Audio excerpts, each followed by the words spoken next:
The world was buzzing as millions tuned in to watch what promised to be a dramatic showdown on a popular talk show hosted by a staunchly liberal media personality. The evening's topic: elite privilege and accountability.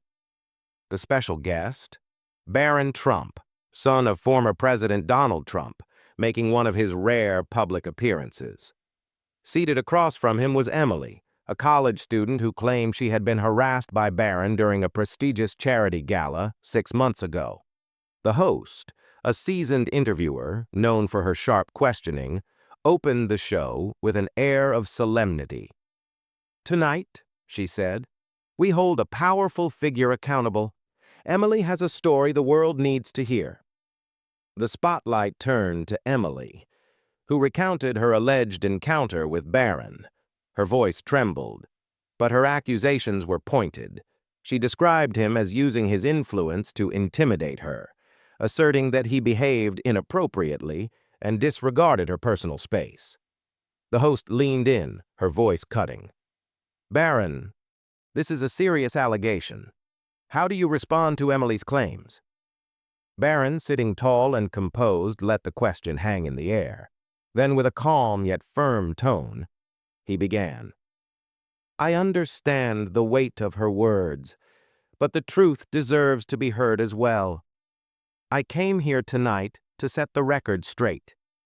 His words left the audience silent, their curiosity piqued. What would unfold next would keep them on the edge of their seats. Emily detailed her claims with precision, describing a series of events that painted Barron as an entitled figure abusing his privilege. She alleged that during the gala, he cornered her near the refreshment table, made unwelcome comments, and refused to back off when she tried to leave. The host didn't hold back, pushing Barron for an immediate response. "These are damaging accusations, Barron. Why haven't you addressed them before now?" Barron's demeanor remained steady. "Because accusations like these deserve thoughtful responses, not knee-jerk reactions. I needed to gather the facts to clear my name properly." He then produced a folder from under his seat, causing murmurs to ripple through the audience. "This," he said, holding it up, "is evidence that tells a very different story." The host raised an eyebrow. "Evidence? Go on." Barron opened the folder to reveal a guest list from the gala, along with a detailed itinerary of his evening. He presented security footage showing him delivering a speech during the exact time Emily claimed the incident occurred. The footage, time-stamped and clear, showed Barron surrounded by other guests on the opposite side of the venue. The audience gasped. The host hesitated before pressing forward. "How do you explain this, Emily?" Emily faltered, but quickly countered, "He's powerful enough to create an alibi." "That doesn't prove anything." Barron leaned forward, his voice calm but firm. "I understand skepticism, but let's look at the facts. Not only was I on stage during the alleged incident, but I left the gala shortly afterward with my family." He showed text messages exchanged with his mother that evening, discussing his nervousness before the speech and his eagerness to leave early. He also presented statements from multiple attendees who corroborated his timeline. The host, visibly uncomfortable, shifted her focus. "Emily, do you stand by your claims?" Emily's voice trembled as she replied, "It's easy for someone in his position to manipulate the narrative. I know what happened." The tension in the room was palpable. Barron didn't react with anger, but instead responded with a measured tone. "False accusations not only hurt those they target, but also undermine real victims. I'm here to defend the truth, not just for myself, but for those who depend on it."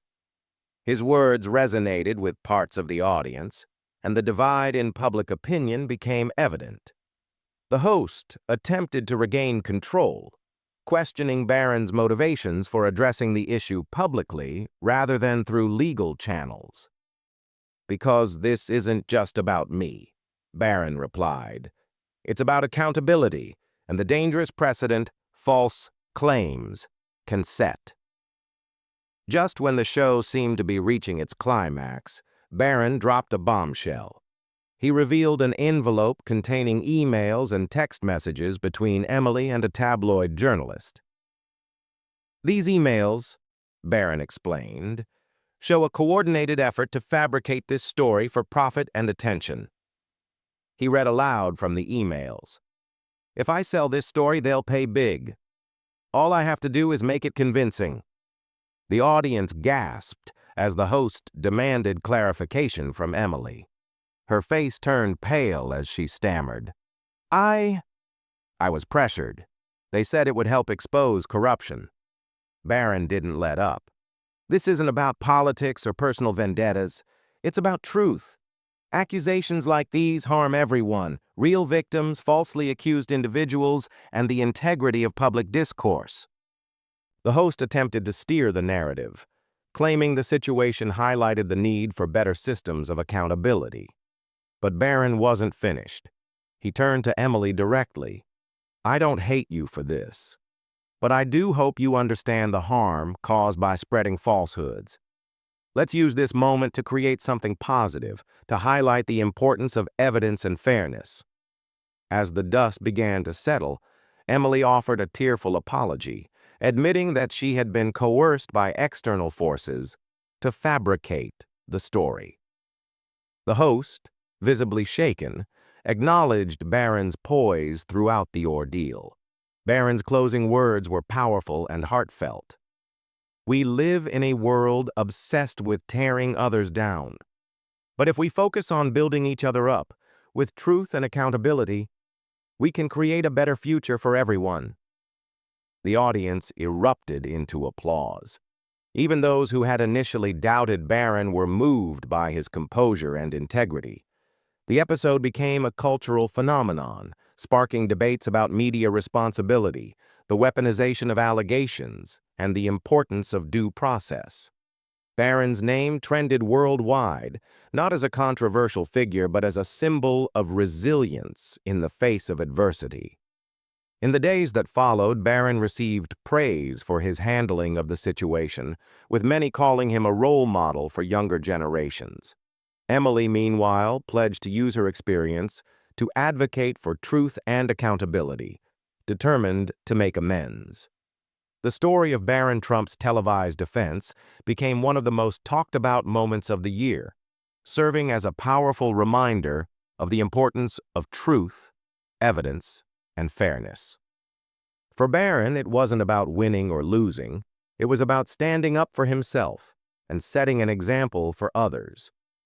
As he walked off the stage that night, his quiet strength and unwavering commitment to the truth left an indelible mark on everyone who watched. His final words lingered in the air long after the cameras stopped rolling. The truth doesn't need defending. It needs showing.